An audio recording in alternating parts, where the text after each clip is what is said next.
House of the Dragon est rempli de clins d'œil qui raviront les fans de Game of Thrones mais aussi de nouveaux détails qui apportent des éclairages différents dans cette série préquelle, notamment un au conseil restreint du roi. En diffusion depuis le 22 août sur OCS, House of the Dragon est le premier spin-off de Game of Thrones qui a la lourde tâche de reconquérir le public et d'attirer de nouvelles foules. Le pari semble réussi si l'on en croit les premiers chiffres d'audience et les avis des internautes, qui ont retrouvé Westeros et l'univers de Game of Thrones.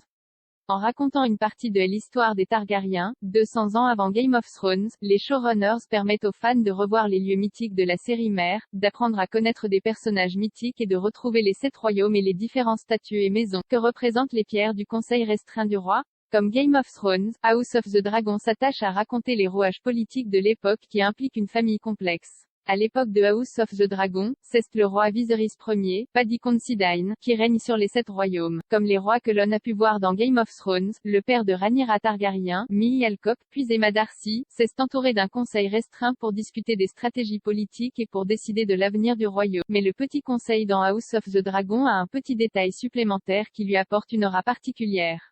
Les fans auront sûrement remarqué que les membres du conseil, entre la main du roi ou encore le lord commandant de la garde royale, ont tous une pierre posée dans un socle à leur place désignée. Il s'agit d'orbes qui ont été choisis par la chef décoratrice Claire Ni Richard, qui a expliqué ce choix esthétique dans une interview pour Hollywood Reporter. Ces orbes représentent la présence dans le débat des membres du conseil restreint. Tout simplement, cela représentait le conseil entrant et faisant partie de la réunion. Ce petit détail esthétique était un élément qui tenait à Ryan Condal, le CEO showrunner de House of the Dragon. Tout le monde se présente au travail et il s'implique.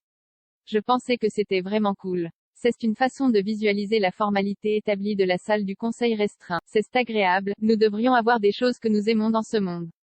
Il a d'ailleurs expliqué que certaines de ses scènes préférées de Game of Thrones étaient des scènes du conseil restreint, qui sont parmi les séquences les plus difficiles à écrire en raison du nombre de personnages assis autour d'une table à discuter. Avec ses retournements de situation, ses trahisons et ses complots, House of the Dragon ne devrait pas manquer de scènes de conseil restreint puisque la série raconte les débuts de la chute de Maison Targaryen et les différents membres de la famille qui se déchirent pour le trône de fer.